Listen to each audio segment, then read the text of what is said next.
Абай Құнанбаев қыз ақ киімді денелі ақсақалды, соқыр мылқау танымас тірі жанды, үсті басы ақ қырау түсі суық, басқан жер сықырлап келіп қалды. Демалысы үскірік аяз бен қар, кәрі қыдан қыс келіп әлек салды.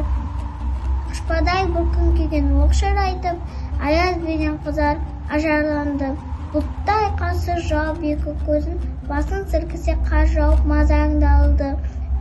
Бурадай бұрқсақ етіп долданғанда, алты қанат ақ орда үйшай қалды.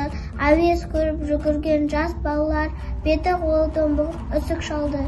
Шидем мен тон қабаттап киген малшы бет қарауға шыдамай теріс айналды. Қар тепкенге қажымас қайран жылқы, титығы құруына азақ қалды.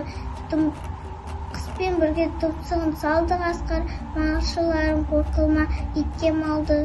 Соныға малды жайып күзетіңдер, ұйқы өлтірмес қайрат қыл бұз қамалды. Ит жегенше қондыбай қанай жесін, құр жібер мына антұрған кәрі шалды.